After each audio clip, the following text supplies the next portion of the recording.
Me and the devil was walking side by side. Me and the devil was walking. Wait, is this thing on? What? This is Darren Deicide. This is the devil you know.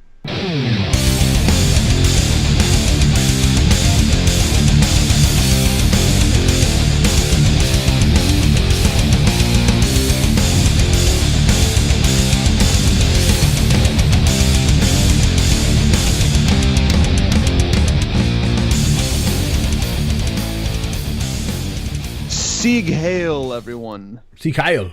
Sieg Heil. Hail. That's what I said. What's up, John? Not much, man. How about you?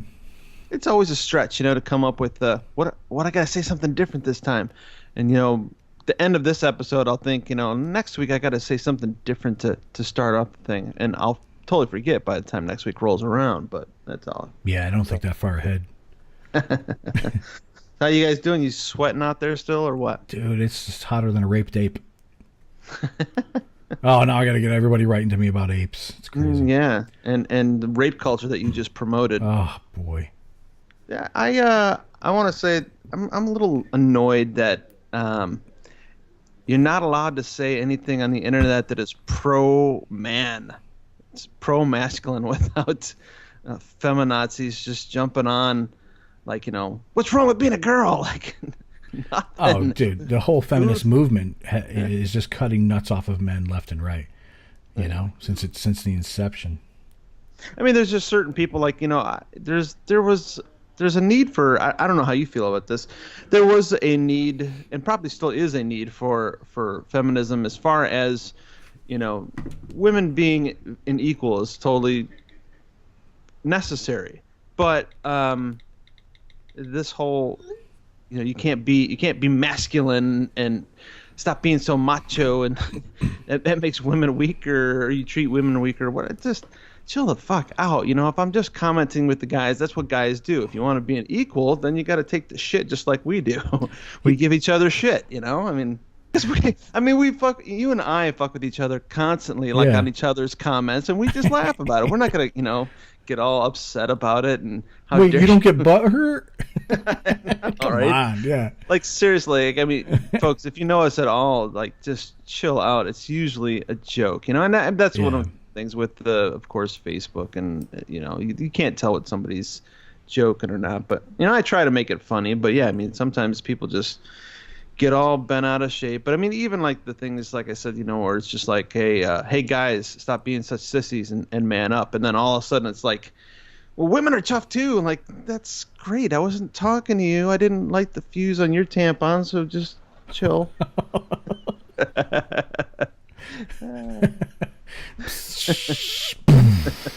No crying in the breast milk, Billie Jean.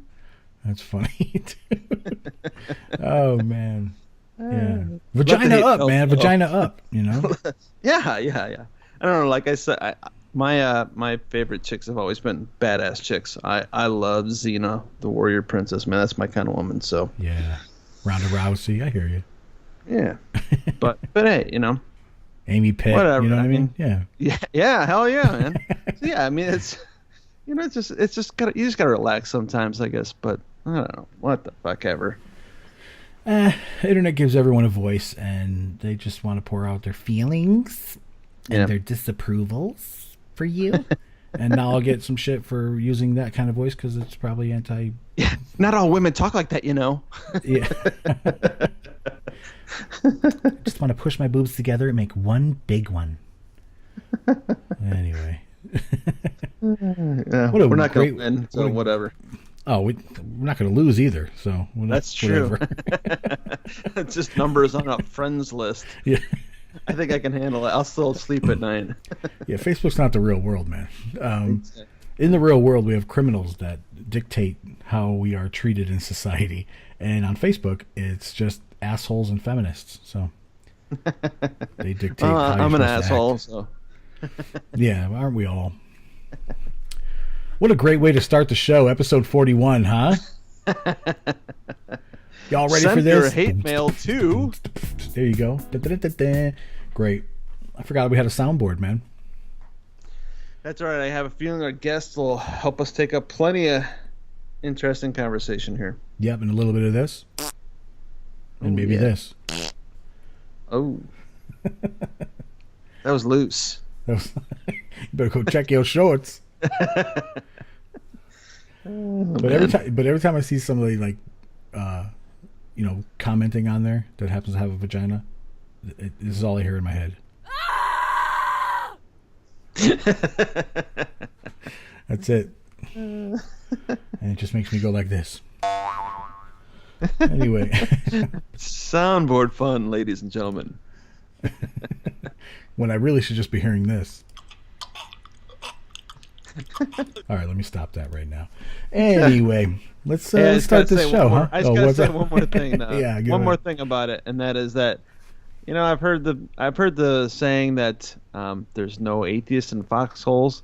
I don't really believe that, but one thing I do believe, there was no feminists on the sinking Titanic. So. Oh yeah. That's all I got to say about that. Yeah. Women and children first? Hell yeah. After me. Cool. Let's do this. All right.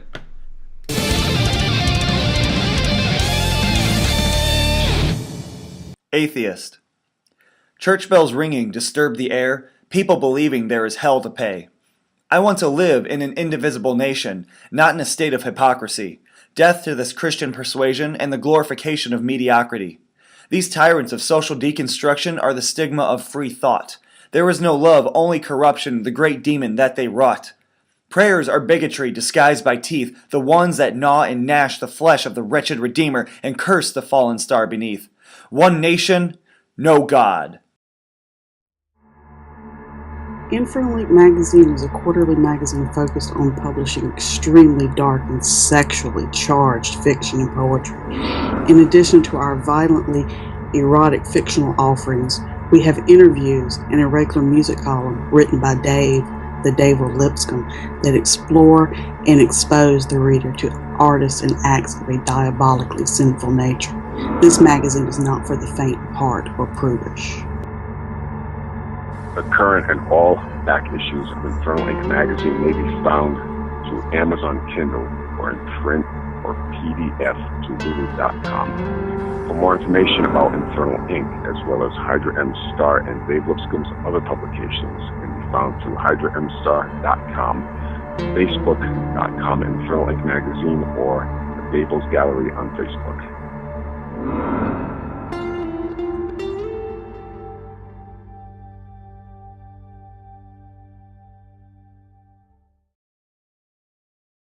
This is Satanist Misty Tires, the skilled hands behind all the devilishly cute crocheted Baphomets and other items now inhabiting the homes and altars of many of our Church of Satan members. We all know the TSA are assholes for taking Christopher Walken's satanic owl. Well, if you want to help him get it back, and even get one of your own, make your way over to iSatanist.com soon, because that is where you can find them. Each one is handmade by me, adorned with a fine The Devil You Know podcast patch, and even contains a special message from Mr. Walken himself. So, head on over to iSatanist.com in the coming weeks for some fine satanic owls, or follow my Satanist Facebook page for any news on Baphomets, your satanic owls, or any other devilishly cute goodies. You know you want them. Hail Satan. Okay, folks, for episode 41, we're going to do something different. We're going to go back to a former guest and start off on some specific topics along with some other things. Johnny, who we got today? We've got the guest formerly known as Reverend Adam Campbell. And I know we've had him on here before, so everybody knows who he is. And if you don't, go listen to the fucking episode because I'm not repeating myself. Like I said before, I'm not repeating myself. But we're going to talk about an essay by Magus Peter H. Gilmore in his book entitled Satanic Scriptures, entitled The Magic of Mastery. Welcome, Adam. Thank you. It is so good to be back on TDYK. We've missed you, man. When trading Jedi, I am not listening to the devil you know I is. Awesome. Oh, damn. I'm sipping out of my Yoda cup, and sometimes that makes me do things like this. Oh, John's just having too much fun with that thing. I've got a soundboard. That's funny. It's so exciting. It just get excited. I'm How you excited. been, man? I feel like I kind of stole your boyfriend. We're gonna have to figure out a timeshare. Oh, knock it off. We have to do that. We gotta I'll get him every other Thursday and every second Sunday. All right. Well, are you paying child support? I ain't seen any money. Want to. It's just I've got a lot of bills. My car just broke down, so maybe I'll get you next month. My corns are killing me. I got hemorrhoids, but you know me, I can't complain. Wrote a song about it. Want to hear it? Here we go. Well, obviously, before we get into the essay, let's talk about a little bit about what you guys are working on, your new project. Yeah. Okay, so Haven't you heard? I have, yeah. bird. Yeah. That's the word. Bird is the word. So yeah, we started a new project called Third Side because we didn't feel like you two were doing it right, and we didn't think you were showing enough nipple, and so we decided to go. You're not showing any nipple. No. At all, ever. And I just, as someone who has met you in person, I have seen those magnificent creatures. You should let them out sometimes. They look like flapjacks, don't they? I like the silver dollar. Unleash that beast is all I'm saying. Silver dollar looks like a silver fish. Let them free. Yeah, just don't poke people in the eye. Yeah, he actually has really long nipples. I don't know if you guys caught the cameo at Rosemary's Baby episode, but Dorian Gray has 1 inch long nipples. I really thought that they were pencil that. erasers, but whoa. It's pretty messed up. Yeah, so we're doing this live broadcast. We just did our pilot episode this last Sunday. Which, yeah, you missed it, Dorian. Where were you? A complete train wreck. Working for a living. But, Oh, okay. That's an excuse, I guess. That's a shit excuse because you're a tattoo artist, right? So you gotta obviously you're going to put them up for people to view at their own timing, right? The pilot? I don't know. Well, maybe not the pilot, but I mean, not the pilot. Oh, here. Okay, you know what? Can I rant for just a second? Fuck yeah, you rant can. on, dude. I know this is your thing. I don't want to step on any toes, so let me make sure it's okay. So we invited Adam Cardone for Oh, you stepped on my toe. episode because he is an interesting, entertaining, and just an all-around a good guy. We really enjoy his company, and he's witty, and he's smart, and he's fun. And the premise of this show is that we take a singular topic that has something to do with popular culture, and we discuss it. So the point is we're not interviewing someone. We're not getting to know a Satanist. We're not talking to them about their profession or anything. And so we ran the show. We asked for feedback. We got every single person that watched the show actually gave us feedback. John, I don't know if you noticed that. I did. I saw the stats. Yep. I was really, really proud of that. And then the feedback we get is you had a chance to have Adam Cardone do magic tricks on camera, and you didn't have him do it. Right. You're doing him about his profession. That's the whole point. Why? I also didn't build a web page or design an ad. You're not pissed about that, are you? What the fuck? That's not what he was there for. I didn't fart. So ridiculous. Every time you have to do the one thing that you do for a profession to get. He wasn't getting paid. This wasn't a signing. We didn't give him $10. Get a freaking card trick. It was just him doing us a favor and chatting about whatever. So it's you fundamentally misunderstood the premise of the entirety of the show, which is okay because it was the pilot episode. But it's not like we didn't do a lot of promotion ahead of time. Explaining exactly what the show was gonna be. So, but people will know not to tune in anymore, so it's okay. Well, what was the topic for your first one? This one was the consequences of greater magic in society. Yep. Gotcha. Okay. So, ironically, the very first episode had the most to do with Satanism because we were speaking to a particular audience, because it was a closed, private group that we knew everyone in it. Right. The reality is the show is going to be, living Satanism. It's not going to be like 9 Cents where it's explaining Satanism or anything like that. So we were sort of taking a step back for that pilot episode to try to walk people through what the format of the show is going to be. And then, again, ironically, we're changing it up anyway. Right, John? Yeah. So it's the very first episode that people are going to watch is going to be a complete surprise because it's going to look different, and we're going to be doing things a little bit differently. So Gotcha. All right. So tune in one more time, everyone that gets a chance to had an opportunity to see the first one, just to be disappointed again. I don't know if this is lesser magic, dude. I don't know. Yeah, you suck. I think it went really well. I think I had fun. I think it went really, really well. Technical issues aside, Yeah. We sort of stumbled a little bit, no fault of our own, and then recovered, and we actually had a pretty decent, because of the dropouts, a pretty decent conversation. But what a time to make those Yeah, things, you're doing a pilot. test run, and Yeah. it's your first episode. I mean, you're not going to have mastery of it on your first episode. It's just Nice segue there. Yeah, Right. before we jump over that segue, though, Nice segue.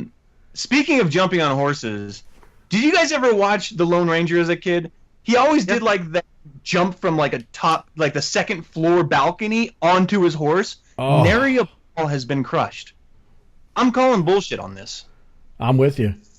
Yeah. I mean, I don't know. Especially, I don't know. Was he wearing? Was he tape. wearing? Yeah, that could be. I mean, I guess some kind of padding. He's got to have something going on there. No, I think he was the only man on earth to do cock push-ups. I was a huge freaking fan of Lone Ranger. I really was. I love that stuff. Sorry, I just totally digressed there. No, I mean maybe knowing his profession, I mean, maybe they just didn't show the first time that he actually did it and crushed his ball, so he made like a special saddle, knowing that in my line of work, it's good possibility I'm gonna have to jump off a building or a train or something and do this again. So yeah, there's like an original outtake of just oh my god!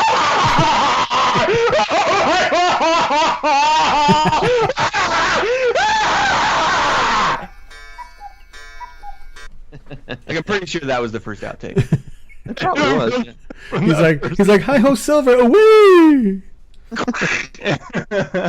Somebody get me an ice pack. The entirety of the first thing was just that's why they didn't speak, is because they would have been in falsetto the whole time. Please tell me you got that in one take. Oh, Let's get no. him, So Tonto. what was I talking about? I really did want to, like, I just had to sort of sidestep for a second. So, fuck, dude. Wow. See, females are better. What was it about the Lone Ranger that you needed to talk about? No, you just mentioned. Never mind. All right, let's continue with this show. I'll scream it when I remember it. Oh, I remember. I had a point. I just forgot it. I'm getting old. All right. The magic of mastery. Yeah. Discuss. Yeah. All right. So when I first read this essay, this is actually not. This actually may be one of his shortest essays. Mm-hmm. I think the premise itself is really powerful, and it's something that I'm not entirely sure everyone really thinks about. So if you were to deconstruct it down to a sort of phrase or a little nugget of truth, it's that if you are really, really good at something, there is a magic within that excellence.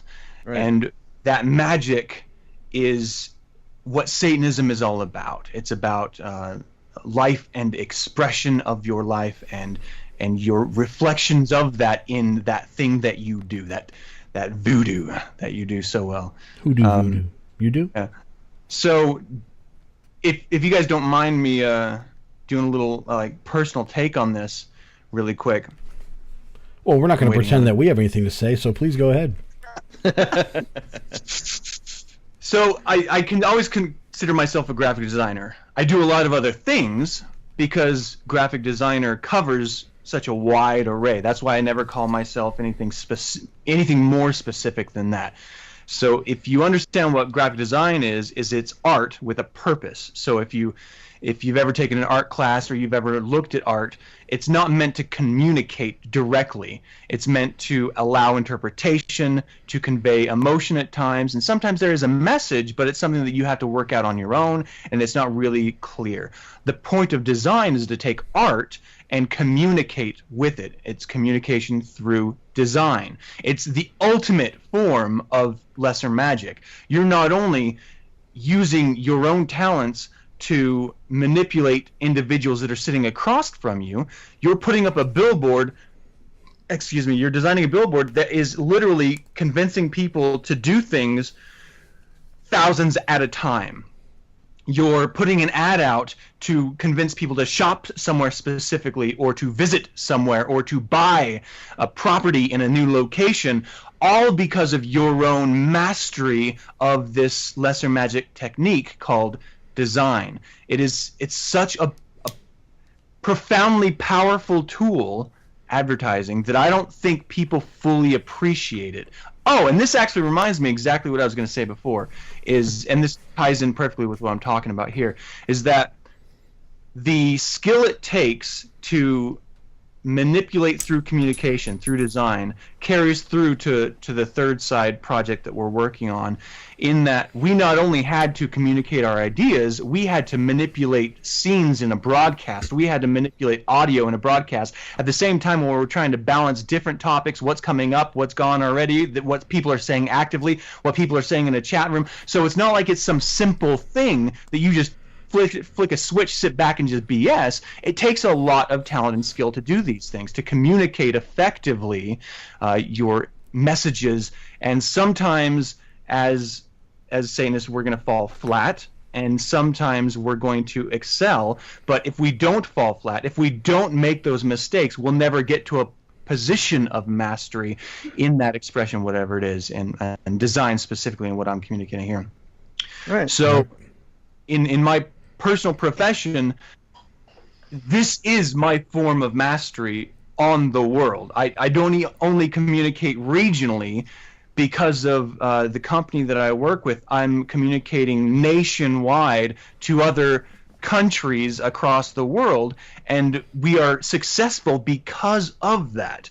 And it's this mastery that, if I can, be a little hot-headed here, makes me a profoundly powerful Satanist. It makes me someone of authority in my field of expertise. Mm-hmm. Something that it may look simple, but effectively doing it it's not so simple as to say, well, that's a flashy, exciting image or background or font. So, you did a great job. No, it has nothing to do with that. Typography has history. Colors have meaning. Shapes evoke emotion, and as Satanists, we should certainly understand that.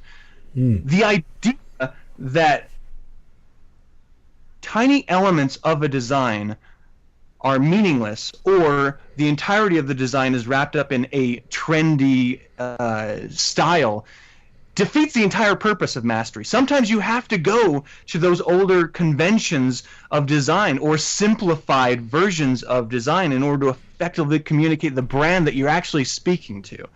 Yeah. And it's that mastery that he's speaking to here that is so exciting that I never even thought of until I read that essay.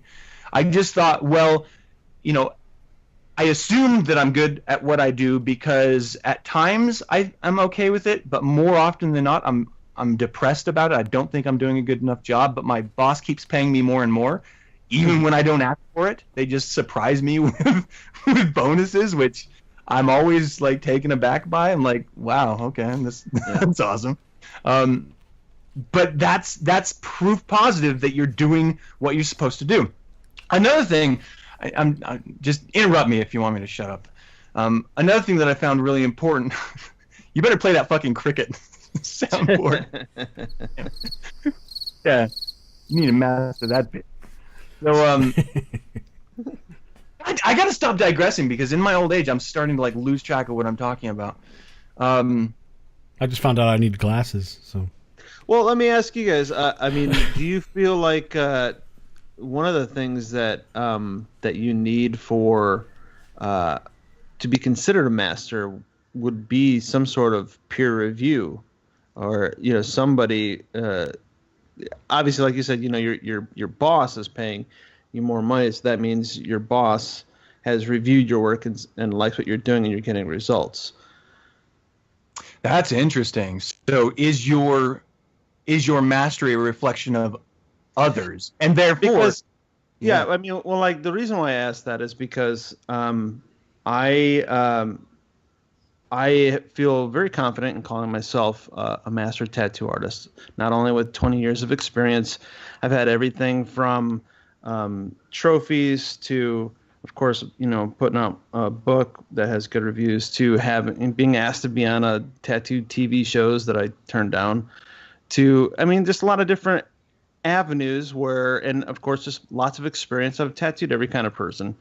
And I have an issue where I know some other artists who are very professional in the way they approach it and who use all the right equipment, and they've been doing this for a long time. And then you look at their tattoo work and you're like, what the fuck? Are you an artist or not? Like, what the hell is this? This is horrible.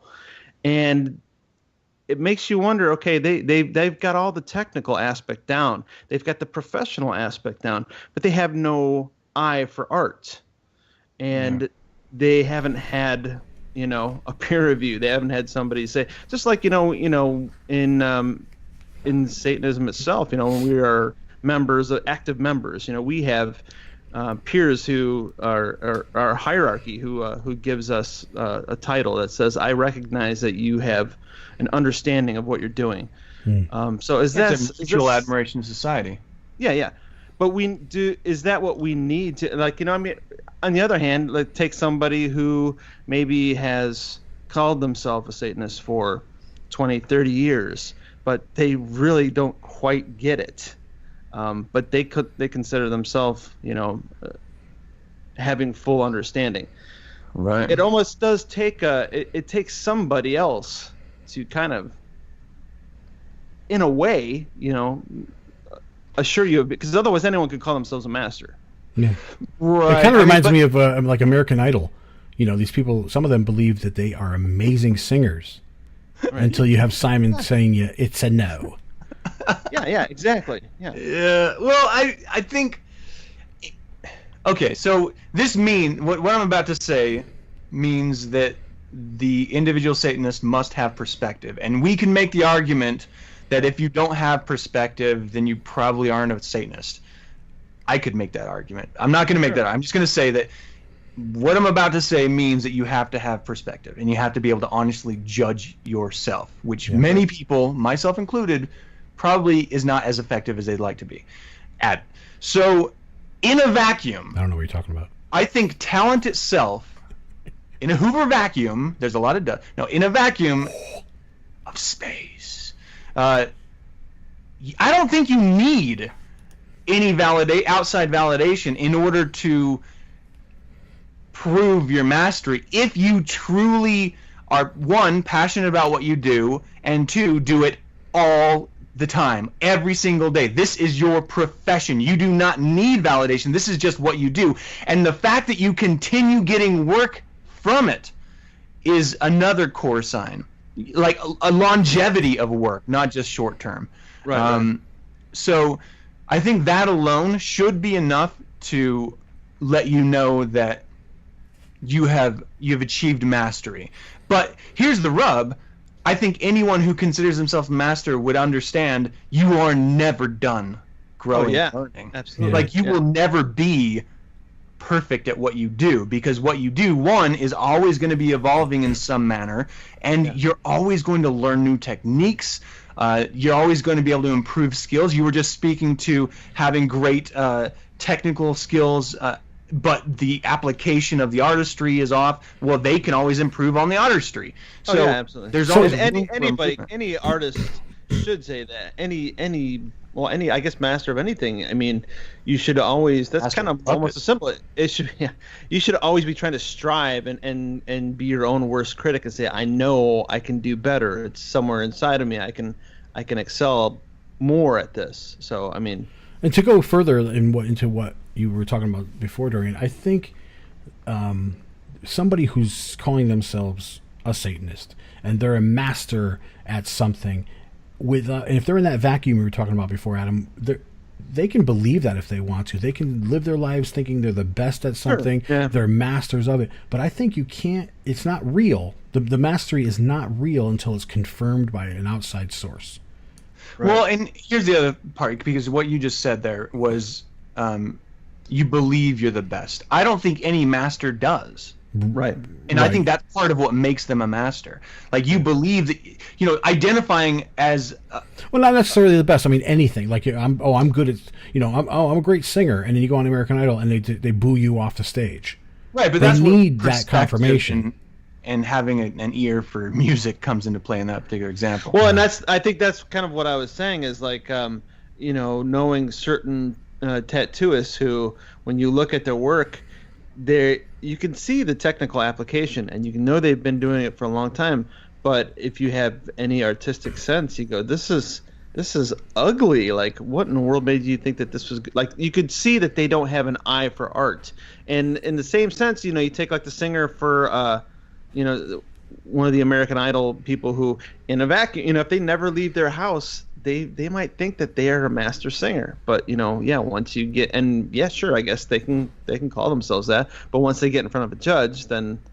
Well, that's why honest self-evaluation and perspective comes into play so heavily, and that's why it's so difficult, because so many people don't have that skill. I would say 95% of the work that I do, I will never let see the light of day because it's just not good enough. I'm not happy with it. And I have learned from mistakes of releasing work that I'm not happy with and it's not good enough. But I think being able to evaluate that is part of what makes you a better name your profession. And one thing that Megas Gilmore notes in this is, he's mentioning... I'm just going to flip the page so I can get the exact list here. Writer, pastry chef, seamstress, flower arranger, plumber, sculptor, carpenter, photographer, upholsterer, electrician, pilot, beautician, etc., etc., etc. I mean, it goes on and on. Point being, you don't have to be what our popular culture at this moment considers an exotic profession in order to be a master. I'll tell you what, I appreciate a master plumber more any day of the week than I do a master artisan of any skill. Well, and that's a interesting thing too. Is there a difference between, I guess, someone who's mastering in something more artistic, which is, of course, discernible by different people's tastes, versus someone who is a master at something that is completely technical, like it doesn't matter, there's not maybe any artistry to the fact that if I twist this wire and the screw right, that light's going to come on, period. But there's knowledge behind it. I don't think that's what I'm just saying. Is there a difference between an artistic and someone who has a job just technical as far as in Poland? In Poland, it takes 4 masters to turn on the light. Jeez. But I consider myself to be a master debater and a cunning linguist. So there's that. I don't know. Has anyone proven you or validated you on the master debater one? Has Aden Arden been watching you? It's like, yep, you are a master debater. Because if you need outside approval, John, I think we could probably tap him on the shoulder. Not with your penis, of course. Nobody needs outside approval. That's funny though. Oh, that's the one thing you only need to be in a vacuum for. Is that it? That's it. Yeah, to be a master debater. Pump. Actually. Unless you're master debating other people. That sort of thing. Masturbate with other people? That sort of thing is my bag, baby. I mean, it's kind of weird masturbating alone. Well, The premise of the unless you're on a webcam, it's whatever. Well, then again, you're still alone. What are we talking about again? Let's get back to the topic. But yeah, I think it's important, like you said. Well, I'm saying that, but to be self-aware. There's like just for example, there's people that go on American Idol. They truly believe they're amazing, and they get up there and go, "I shot the sheriff," and yeah, okay. So it's a problem of being self-aware too. Sure. But okay, so on top of that, I think I'm gonna add on another squishy layer of baklava flaky goodness. I don't know why I fucking did that. I'd love me some baklava, dude. Greek food. Oh god damn it. I like halva. I must be hungry. Okay, so I'm gonna add another layer. I must be the most ADD discusser conversationalist ever on your guys' show. 80 a.m. I am 80 a.m. See, and now I just keep going. Adding on another layer of that is You forgot. Go ahead, shoot. What is happening to me? Uh-oh. Old age. What the fuck? All right, carry on. This layer is all filler. Yeah, dude. Dance off. We'll go back to we never kind of got to this, but as far as the difference between a master of something artistic versus master of something technical, is there a difference to that? I do not believe that there is a difference. There's, and I think this is where I wanted to go with this, is there's a mastery of knowledge that you have to have of whatever the medium you're using or whatever the profession you are. That's the magical part of the mastery. That's literally what he's speaking to in this essay. If you're watching a plumber, putting in pipes in the whole house, you have no idea. You're just watching the slack job like, how the hell do you know how to do this shit? If you're watching someone manipulating a photo and you have no idea how to do it, and suddenly he's, put you and your family back into this old photograph with your grandma, you're like, what? This is magic. I deal with this on a daily basis. Well, I hear what you're saying, but I guess what I'm getting at is, like, he also mentions a painter, well, a painter can know all the different kind of paints and what you mix and what kind of canvas you have to use and what kind of brush you kind of use. But if the painting looks like shit when he's done, it's still a functioning painting. That's what I'm saying. Is there because the plumber, when he hooks up the pipes right, you just got to put the pipes together right. I mean, they don't have to. I think that's the difference between a homeowner doing the plumbing versus in a week and a half. He said homo. I'm not saying that that's definitely a difference. That's what I'm asking. I'm kind of bringing up the topic, like is there? I think you can tell the quality of work difference between a master technician, whether it's a carpenter or a plumber or a mechanic, versus someone that really doesn't know what the fuck they're doing, and they're just putting, they're using duct tape a lot. Yeah. I mean, there's a huge difference in just the end result. What's wrong with duct tape?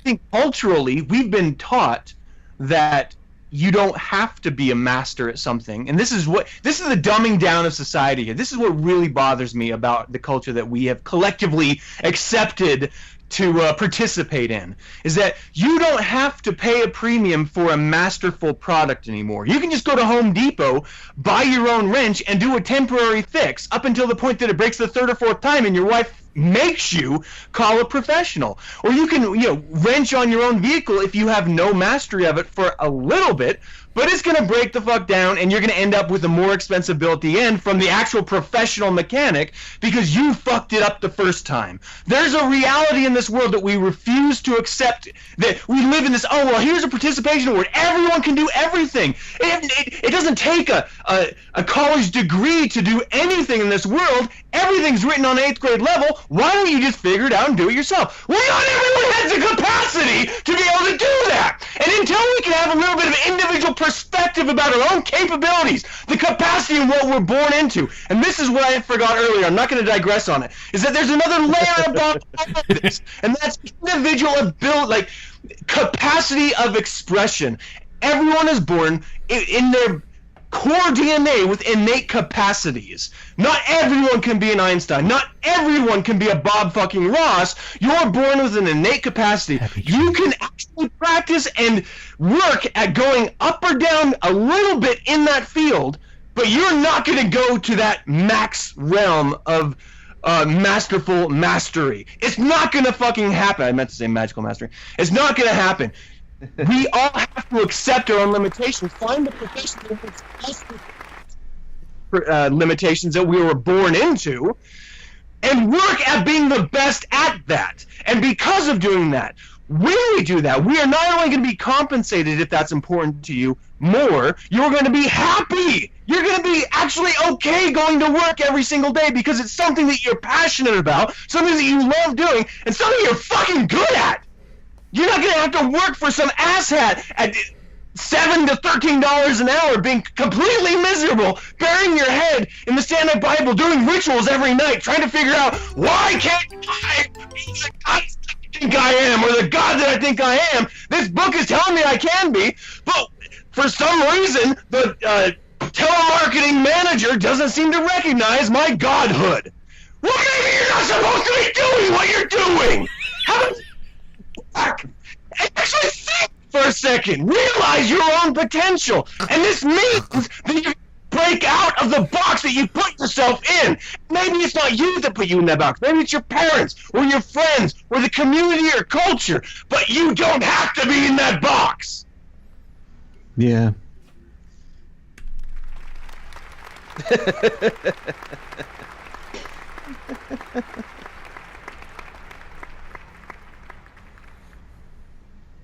And you worried we wouldn't have anything to talk about. The passion.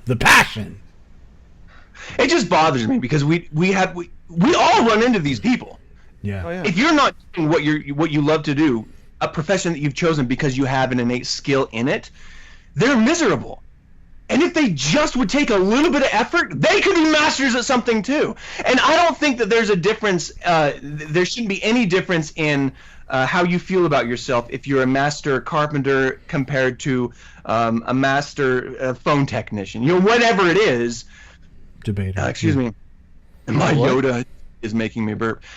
All you need to do is, 1, connect with your profession, 2, continually learn and strive to be better at it, and you will eventually achieve that magic that is mastery, and then you will be compensated by that. You will be seen inherently by your peers. They will recognize that mastery in you. Then, you know, in the construct of the organization of the Church of Satan, we always consider ourselves the Mutual Admiration Society. That goes so far in that if you're seeing something that another member is doing that you really don't approve of or you just don't think is good enough, well, you just sort of turn your head and go your own way. But if there is something that someone's doing that you are truly in awe of, well, you mention it and you let them know that you appreciate it. And if that individual asks your honest opinion, then you better give that honest opinion. But that's what it's all about. This is a little microcosm of what the rest of the world really will never understand. It's that we can be open and honest and recognize mastery in each other and even mentor each other in that avenue if that's something that we want to do. And it will actually benefit us because, 1, we're going to have the perspective to know that we're not there yet and we need help. We're going to have the humility to be able to say, would you please point me in the right direction? Or would you please give me your honest assessment? And then you're going to be able to be a big enough person to honestly take that advice and move it into the direction of mastery that is ultimately where you should be heading. It's always on the left-hand side, guys. Always on the left. So, like, it just drives me crazy. We see it all the time. So, you know, to sort of round this back to the very beginning. I should have took that left turn after Albuquerque. I was trying to elaborate that I don't think it's necessary to have others' validation to be a master, but it is a sure way of knowing you're doing the right thing. And that validation takes the form of repeat business or increased income. Or some sort of confirmation, right? Yeah, or someone patting you on the back or pulling your extremely long nipples. I mean, they really are freakishly long. You should get that looked at. I feel so bad, Dorian. That's not right. So, okay, I wasn't sure you were talking about me. His shirtless picture, he's covering his nipples up. You have the long nipples. I have the long beard. Hemorrhoid? Beard. My beard. My bad. No, I have long hairs around my nipples, but I shave. And your ball sack is long too. It is. I don't know. Can I read just a little portion of this because I really dug this. Yeah, please. Yeah. Very short paragraph in this essay. But do it in an accent though. No, I respect it, so I want to say this straight. No, it's not respecting it. It's just I'd like to hear an accent. In truth, anybody who excels in Not that one. Do an English one. No. In truth, anyone who excels in a material field has made a pact with Satan, as they have embraced the belief that success in the here and now is of the greatest importance. This is why Satanists are wonderful people to be around, for they are brimming with honed talents that can be experienced. I think that is a fantastic... I wish that was a closing statement because it's so powerful. I don't think we fully appreciate, as Satanists all the time, because we're so focused on our individual path through life, or the expressions that we're sending out to other people, or the exertion of our will on the environment around us. Or our nipples, yeah. The sensation in our really long nipples. We never fully appreciate the fact that we're supposed to be indulging here. That's we say it all the time. We pretend that we understand it, but if you're not literally enjoying your days and your life and your profession, you're not indulging. Indulgence isn't just coming at the end of a week and waiting for a glass of X or Y. It's not just hoping for that Sunday to roll around and crossing your fingers that your wife is actually going to rub your, rhubarb. Just never rub another man's rhubarb. What's a rhubarb? Quote. It's what master debaters play with. Yeah, you should know this. But, indulgence isn't just that one moment. You're supposed to be doing it your entire life. And we always think in terms of, one, space-time, because it's just how we exist, in these small little moments of experience. Happiness is fleeting. But indulgence is a decision you make. It's not a fleeting experience. It's something that you decide that you're going to do. It is a decision that you make in life, saying, I am going to take life by the hair and fuck it every day as hard as I can. I'm going to live. And we throw these ideas around as Satanists. You have to appreciate it. You have to really grab hold of it and demand that it bow to you and step up and understand that by doing that, that's what makes you a Satanist. That is the pact of Satan that he is speaking to in this, I think. Anyway, I dug it. I actually agree. So there you go. Yeah, what he said.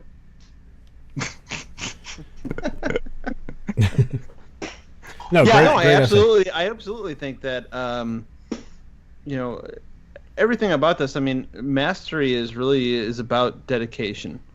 It's not something that you can't become a master of something overnight, and it's something that's going to take years, and so you can't just take a shot at something and say, I think I'll try it, and if it's your dream, you're going to have to keep working on it. Just like as far as being a Satanist, I mean, it's going to require study, and study doesn't mean you read it one time and then you are constantly reading it over and over and studying. That's exactly what I was just going to say. Damn it.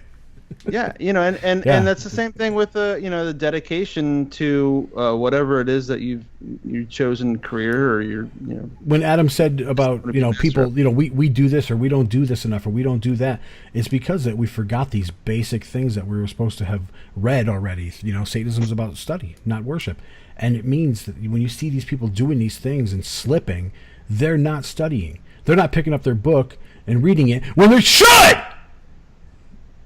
Yeah. Don't steal my thunder. I think it's just I like the passion. God damn it. I love the passion. It almost sounded like Adam there for a second. So. Just pick up the goddamn book and just fucking read it. You gotta do it from your stomach. That's where I get it from. I know, that's I pretty did it from my close. I don't balls. know. God! Just You never move your back row. But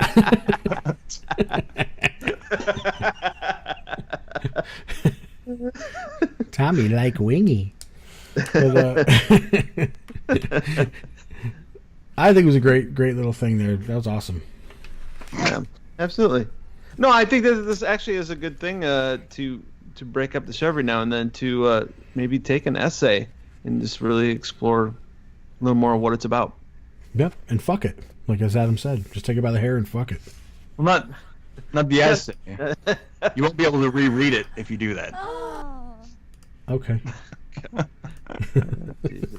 What are you doing over there, John? Man, Is that why all the pages of my book are... Turn your camera on. Debating. He's masturbating. That's why all my pages are stuck together. I don't know what the hell's going on here.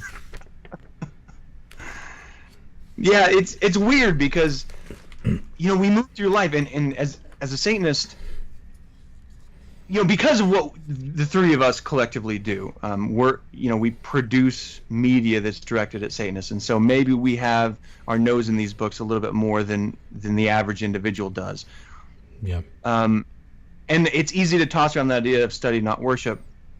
It's a little bit harder to do it when you're trying to deal with life.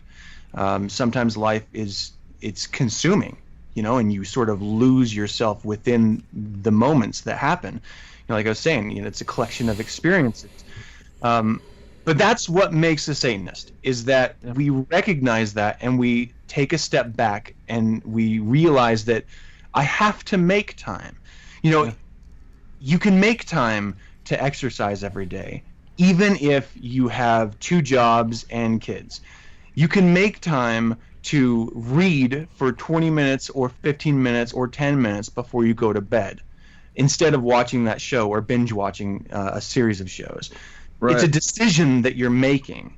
And the reality is what I like to do is look at these different options I have and say which one is going to give me the most satisfaction in both the short and long term. And more often than not, it means that I'm going to be re-experiencing an essay than binge watching something on Netflix. Right. And that's simply because that experience is fleeting and it's hollow. You enjoy it for the second you're watching it. Maybe you can reflect on it when talking with someone at the water cooler, but in reality, it's not going to benefit you in life in any way at all. Right. But the wit and wisdom that you're going to find in a lot of these essays, certainly in the Satanic Scriptures, certainly the Satanic Bible, and there's a handful of others from other individual Satanists that are of extreme value, that are going to make marks on you, and they're going to make you want to spend more personal time with your family or your loved ones or your chosen families, whether it's animals or friends in life. It's going to make you want to sever that cord of the internet just a little bit more than maybe you're willing to right now, because there's experiences to be had in life outside of those social networks that you're missing out on. Like, it's a decision you're making. And the reality is you're going to get more anxiety from looking at a stupid fucking screen, except watching Third Side on Sundays, the first and third Sundays, than you are, you're going to have more anxiety there than you are just, even if you're falling down a hill trying to mountain bike. It's going to hurt for the moment, but you're going to feel great for having done it. Maybe not until you've healed, but you get the point. Yeah, Dorian, you get the point, right? It's like trying to do a wheelie. Done that. Yeah. But it's like music, Believe you know. me, You I got got a jacked up shoulder from all the working out, but you know, it's paying off. It's like music, you know. You immerse yourself in it, and you got to lose yourself in the music the moment that you own it. You know, never let it go. You only get one shot. This opportunity comes once in a lifetime. Like I was a rapper, but I'm not a rapper. You're right, man. I'm totally not a rapper. I'm right. Yeah, so back to the Lone Ranger. I always thought Tonto was a slave. I never thought he was really on his own, like free will. I thought the Lone Ranger had him like, you're gonna do this with me, period. Yeah, he's like a little bitch. And like a manservant sort of thing. Yeah, I never respect that man because he always had this little pedophile toy with him, Robin. Like I always thought that was weird. Yeah, it's a little creepy. Like just go on your own, man. Just get away from it. And George Clooney fucked up that entire fucking superhero. Rubbing his fat nipples. Until Christian Bale came on, until he ruined it. Yeah, Christopher Nolan. Now there's a fucking master of cinematography and filmmaking. Oh yeah. That dude can like just Inception and Dark Knight Rises. What an amazing film. He's just an amazing filmmaker. But that's mastery in action. Can you guys name, just to carry this? I know we've been sort of, speeding up and slowing down pretty consistently here. Can you guys name any masters that are people you just admire? Maybe they're people that have inspired you in either the profession you're in or just some other, endeavor that you're excited about. Willy Wonka. Yeah, I mean, like Paul Booth. That's not really a master. That's Edward not. Van Hey. Eddie Van Halen. See, that's a real person. And a master. And a technical, yeah, dude. I gotta say, I dig his dynamic more with Roth, but of course. But no matter who he's playing with, he's definitely great. Do you have a real life one, John? Actually, this might sound corny. This might sound corny to people, but I don't care. Me. I inspire me. All right, Matthew McConaughey. That was literally his Oscar acceptance speech. Driving your Cadillac. I don't think you'd catch that one. That person was cool. Of course, dude. Of course, though. There's so many. Yeah, I gotta say, Renaissance man #1 is fucking Da Vinci. I have always looked up to that motherfucker for his mastery of science and art, and being able to really being one of the first people, at least that I was ever exposed to be able to communicate and mix the two disciplines together effectively. I mean, he was fucking brilliant for his time. Yeah. I guess he wasn't the only. It's not like for his time. I mean, there was a lot of brilliant artists then, but masters really. But he was probably the first one. A recent one right now, Neil deGrasse Tyson. I'm big time. Yeah. Amazed by him. I mean, he is just. He's engaging. He's a font of knowledge, but he delivers it in an approachable, fun way. I mean, totally I'm agree. an addictive Star Talk Radio. I don't know if you'll plug. Yeah. It's great. It's a good. I don't know if they're still doing the TV show, but I like the podcast of it definitely. Yeah, it was like National Geographic or something, but I don't know anyone that tunes in regularly to National Geographic TV channel. I do, but Nat Geo, man, Nat Geo. It's because you connect with all the Amazonians with their long nipples too. Kumbaya.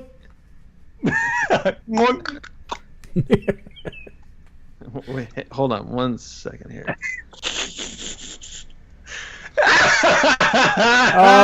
So for those that Pretty can't, small. it is. What'd you do? Shave it down? It's actually pretty tiny. For those of you who are listening, Dorian showed us a nipple. All right. I have been proven wrong. I am man enough to admit it. Dorian has deliciously normal-looking nipples.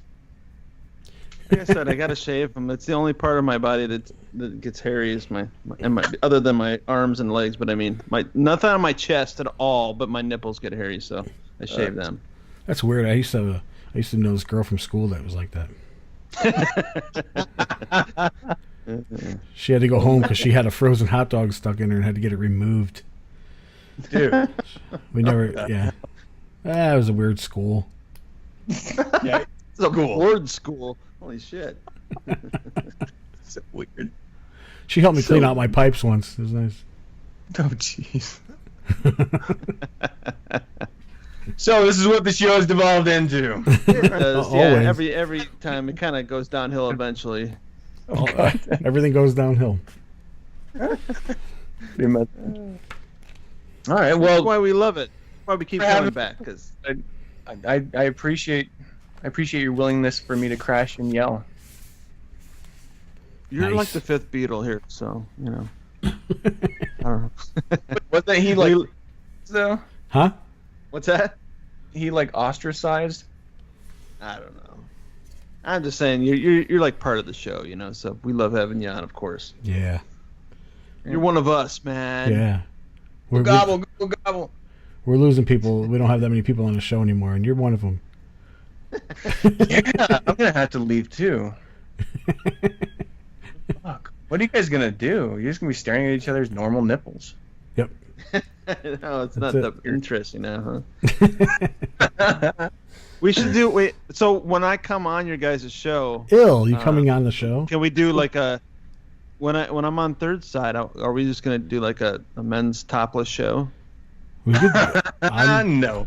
No. why not? No. I'll do What are it. you hiding, Adam? I'll do it. I don't give No. a shit. I'll do a bottomless show. That's what you did last time. I don't care. No one knew it but me. I know. I have a shirt on and shit. I'm just sitting there and everything in my underwear. It's fucking awesome. Yeah, it was freaky. It's like, It's John, like that- stand up. Nope. I'll take, When Kramer came in and he wasn't wearing any underwear, it was just like the thin sheet of fabric between him and his boys. A good place to be, man. Oh, we've been pretty close before, so maybe our boys have touched. who knows? The lights were off, so I won't really know. I wouldn't know. It was fleshy. There was fleshy life going on. Oh boy. It's a typo. Nothing. Has nothing to do with anything. What you guys' plan for this? How are you moving forward? What's the goal here? Hey, You guys gonna do this we're 9 at- years and then stop, or are you gonna keep going forever? Or are you Actually, gonna do 100%? 5.5 years is our goal. Just so we can say we did it longer than you. 5 years and 1 day. Yeah, we're gonna say 10 years and 2 days. I see what you're doing there. That's funny. Yeah, wait until you get to year 3 and you're like, what the fuck am I doing? I did it already. This is really not worth it. That's why I Speak for yourself. I'm We're having gonna fun. make a guess here that Third Side will last one more episode. Oh, Well, if you have anything to do with it, it will. you gotta cut that out. Cut that out of this. Thank you. I'm trying to tell him. He's fucking Debbie Downer after every time. He says, I don't know. Boy. What are we doing? I don't know. The topic that we're talking about is that I'm never happy with what I do. You know, Me neither. I can always see how I'm never happy with what you do either. and that's how I know I can get better is because I see the faults, and the faults drive me depressed. They just drag me down, you know. Yeah. But that's how I move forward. That's what drives me is my own awareness of my own failings. That sounds so depressing. Well, take your own advice and keep at it and keep working at it and become a master Dedication. Yeah. Keep swimming. Just keep swimming. of it. There you go. All right. He touched the Well, butt.